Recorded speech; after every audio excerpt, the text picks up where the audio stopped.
Greetings, Lucky Legends. Welcome to the dojo. My name is Lucky. This is Lucky Lad TV. I'm your host of this video, and with our championship battle rapidly approaching, the battle should go up on Saturday, assuming everything goes to plan. Sorry, battle should go up on Sunday. Our team builder should go up on Saturday, assuming everything goes to plan. I wanted to go over my personal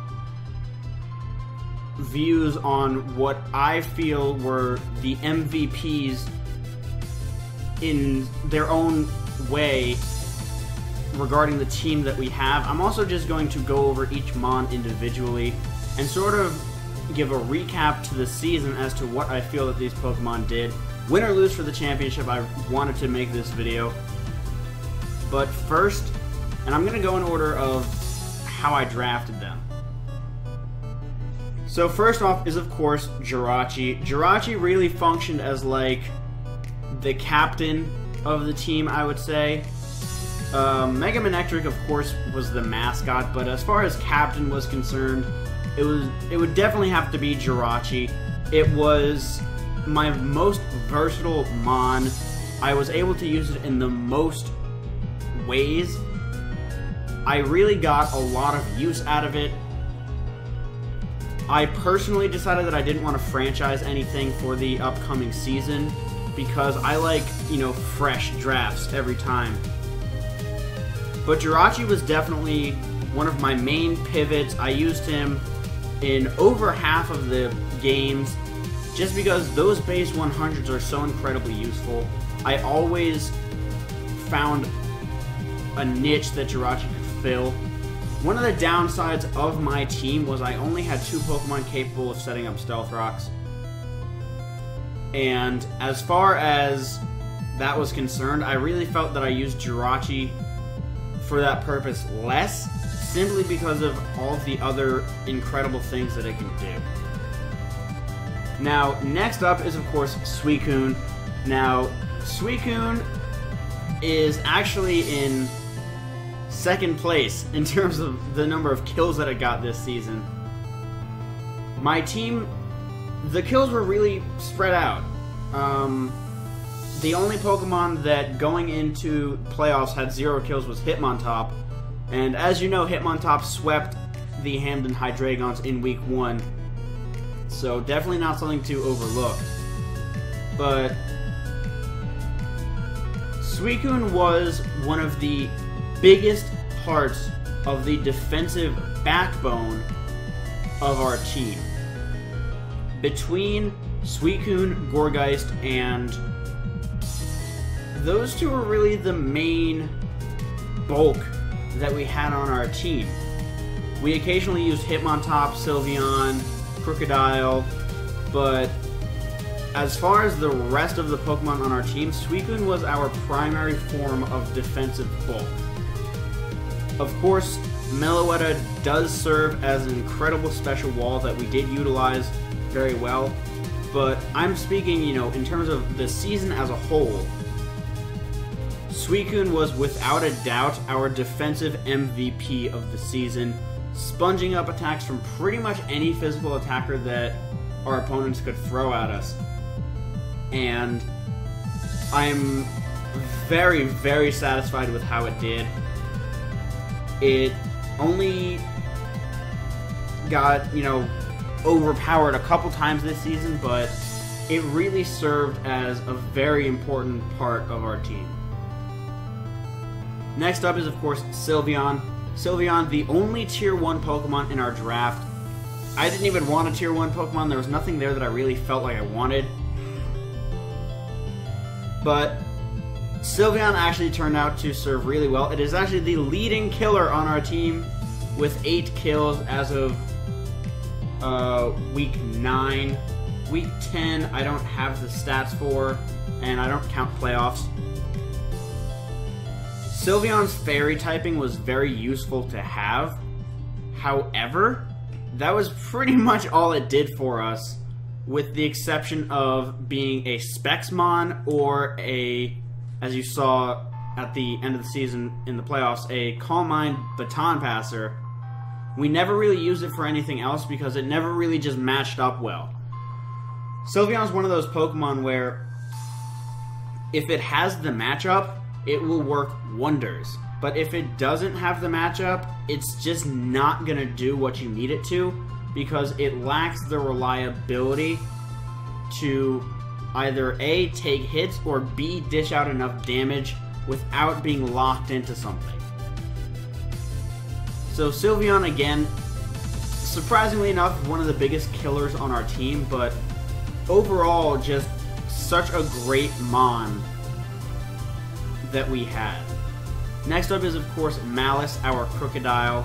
Now, Crocodile was very mixed. It either did very well or very poorly when I brought it. And granted, that's really, you know, more my fault than anybody else's. Or, meaning, it's more my fault than it is Crocodile's fault. It was my fault that I let it, you know, not do its stuff. But Crocodile definitely became one of our best offensive threats. It didn't get the most kills. It's actually tied with Sylveon for getting the most kills. But as far as our quote-unquote most offensive Pokemon, it definitely doesn't get the ticket for that. However, it was definitely a Pokemon that I could rely on. Now, its typing isn't the best, having 5 weaknesses, or actually 6 weaknesses. Water, ice, grass, fighting, bug, fairy. Yeah, 6 weaknesses, so it's not the best defensive typing, but that Scarf Moxie is always such a... it's an ever-present threat. So having Crocodile on my roster was, you know, something that my opponents had to be prepared for a Scarf Moxie Crocodile. They had to. If they didn't, it will sweep them because it's such a dangerous threat. Which is why Crocodile actually gets like the bench player of the season type of thing, because it was one of the biggest threats that I had that my opponent had to account for, whether I brought it or not. Now next up is Crobat. Crobat was my most brought Pokemon. I brought Crobat out of the 9 weeks that we actually played, because our first week was, of course, our do not play week because J-Specs was unable to battle. Out of the 9 weeks that we played, Crobat came 8 times. We didn't bring it for 1 matchup, and we probably could have, and it probably would have done very well in that matchup in hindsight. Crobat was our most brought Mon, and it was probably our best pivot throughout the season with that U-turn. I brought Choice Banded Crobat so much because it's so good. Choice Banded Brave Bird from a Crobat, it just hits so hard. Its coverage is phenomenal. Its utility is also phenomenal. The 2 sets that I brought the most often are what I call the Stall Breaker Crobat and, of course, the Choice Banded Crobat. The Stall Breaker Crobat, I don't know if that's actually what it's called, but it is Taunt, Roost, Toxic, and Super Fang. You Toxic your opponent, you Taunt it so that they can't heal themselves, you Super Fang to break down their health, and you Roost to gain your HP back. It worked wonders when I brought it. I only brought it a few times, but it was just such a good Mon to have on the team. If I was going to franchise one Pokemon, it would either be Jirachi, Suicune, or Crobat. Those were the 3 Pokemon on the squad that I really felt the most passionate towards in terms of, like, I wanted them, I needed them. Which is actually why Crobat does get our most valuable Pokemon this season. It's not only because I brought it more than all of the other Pokemon. It's because of how reliable it was. Its weaknesses are, there, but with its reliable recovery and extremely high speed, it's able to overcome those. And in addition to that, having access to the switch initiative that it does in U-turn, it was such a good mon, and it's definitely deserving of the MVP slot. So, as you guys know, so far we have our defensive Pokemon of the season in Sylveon, we have our bench player of the season, Crocodile, and our most valuable Pokemon of the season, Crobat. We still have one more slot remaining, but next up is Hitmontop. Hitmontop didn't do much in the regular season. It really didn't. It had 0 kills in the regular season. It kind of just flopped around a lot. Didn't really do much. But the thing about Hitmontop is that its biggest use in the league format is rapid spinning. It's a great rapid spinner because it has great natural bulk to it, and it's a fighting type, so it resists rocks, so you gain your health back from leftovers in one turn. However, I didn't really bring Hitmontop that often because most of the time I wasn't super worried about Stealth Rocks because I was either planning on doing like a setup sweep or letting something just come in and tear through my opponent's team. But Hitmontop proved its worth in the playoffs by just completely sweeping my opponent, J-Specs, in Week 1. It got, I believe, 4 kills in that match. It killed the Thundurus, it killed the Mamoswine, it killed the Excadrill, and it killed the Tangrowth. Other than that, my opponent had 2 Psychic types, I believe. It had the Slowking, which we can't kill Slowking safely, and it also had my opponent also brought the Latios, which again we could not, reliably kill. But again, 4 kills in one game, that's a lot of kills in one game. But definitely proved itself in the playoffs. Next up is, of course, Darmanitan. Darmanitan only came like half the time. And it didn't get that many kills either. It was a pretty lackluster Pokemon despite what I know it's capable of. I know it's capable of dishing out huge damage, getting a lot of kills. However, it's crippled by its speed stat. With only 95 speed, and with how incredibly frail Darmanitan is, you kind of have to run Choice Scarf unless you have something like Sticky Webs or unless you've gotten rid of all of your opponent's faster threats. I only brought a non-Scarf set, I think a couple times. I think I brought Banded once, and I think I brought Life Orb a couple times. But its speed really hinders it from doing what you want it to do. And granted, it is a threat that your opponent can account for, but it has relatively limited coverage, and if your opponent has a reliable physical wall, it can wall Darmanitan indefinitely. It just doesn't have... It's not enough. And it's too frail. That's the problem. So Darmanitan kind of just... It did what it did. It did what it did, it didn't do anything else. Next up, of course, is Kyurem. Kyurem put in the work this season. It got a good amount of kills. It really performed well. It did exactly what I wanted it to do. It wasn't, the most offensive Pokemon that we had. It was a very reliable Pokemon with good bulk that I knew could get kills and I knew could wear down my opponent, which is actually why Kyurem gets the #1 offensive Pokemon, the most offensive Pokemon award for our team. It's because of how well Kyurem was able to wear down my opponent's teams, enabling other Pokemon to pick them off bit by bit.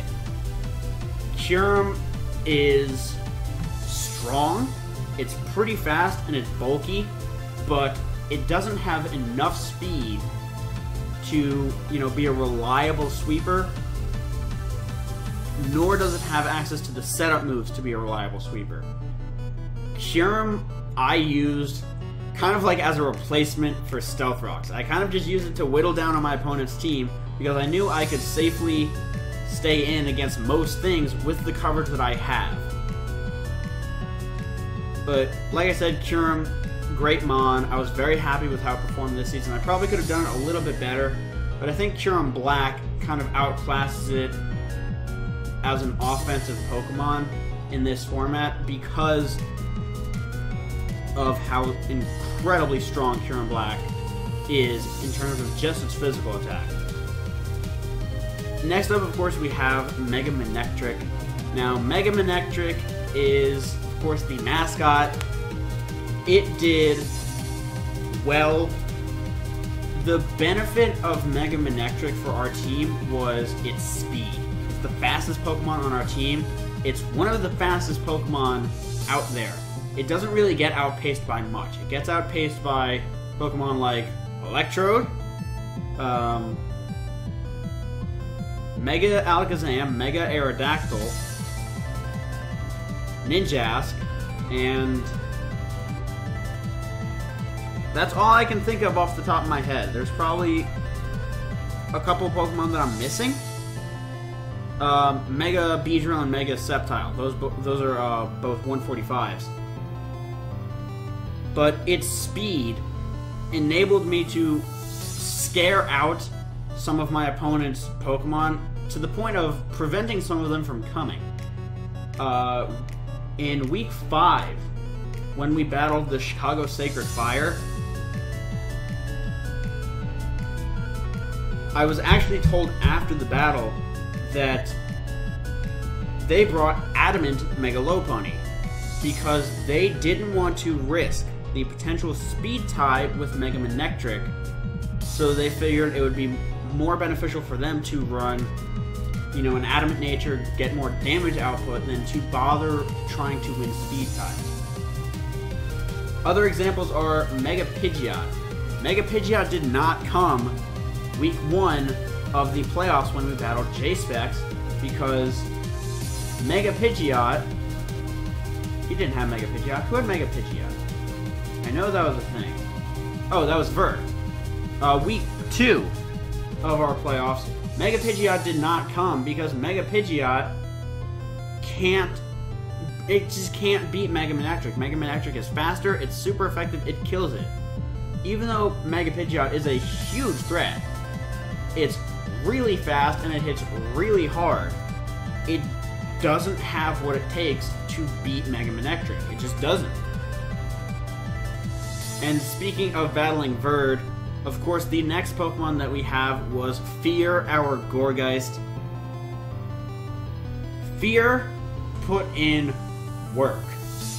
It put in the most work against Verd. In our first battle against Verd, we burned, I think, half his team and caused a lot of recoil to him. It just put in so much work in such a good way. It has great bulk, it's a great spin blocker. Despite, not having the best offensive typing, it has access to priority, it still hits pretty hard, and it really just did a lot for us. Now the last Pokemon on our roster is special. The last Pokemon on our roster is, of course, Meloetta. Meloetta didn't come that often. It came in, I believe, 3 games.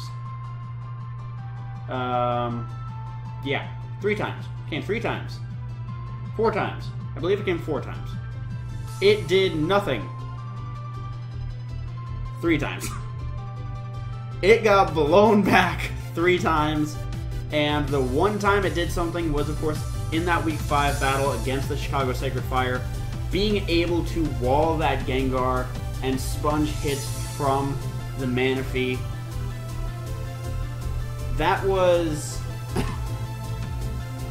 oh man, poor Meloetta. I had such high hopes for Meloetta. It has base 128 speed and base 128 attack in its Pirouette form. But you can't start in that form. That's the problem. You have to spend one turn using Relic Song, which also takes up one of your move slots. Meloetta is so difficult to use properly.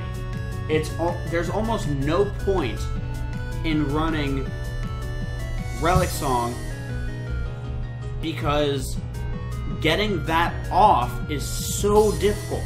I wasn't able to successfully do that once this season, and in my opinion, I've used Meloetta better than anybody I've really seen. I used it as a special wall and pivot to good effect. However, nobody really uses it because the gimmick that it has doesn't really work in this format. It just doesn't, because you have to waste a move slot and a turn changing forms. And your opponent can very easily adapt to that. It gets walled by ghost types in its Pirouette form, and it gets walled by like steel types in its area form. It's just... I needed a specially defensive normal type. That is why I picked Meloetta. That said, I would have much preferred something like Snorlax, because Snorlax is just a better mon, but I'm pretty sure Snorlax was taken. I'm like 95% sure. No, Snorlax wasn't taken. It was a different tier. Meloetta was in a lower tier. I believe tier 4, actually. Out of 5. They did 5 tiers. Where's Melly? Where is Melly? Yeah, Meloetta is tier 4. Snorlax was tier 3. It was available, but I couldn't take it because of the point values and how all that stuff works. That said, I would have preferred Snorlax. I would have. Nice, you know, bed-sized Pokemon, but those are the awards for this season and my personal seasonal recap. Tomorrow, you will see another video. I'm not sure what it's going to be. And then, of course, Saturday, you will get your championship team builder, followed by the battle on Sunday. That's going to be it for me, though. I want to thank you all so very much for watching. If you enjoyed, make sure to leave a like, comment, and subscribe down below. It's very much greatly appreciated. But with that, I'm going to get about best of luck out there. I will see you all soon. Goodbye.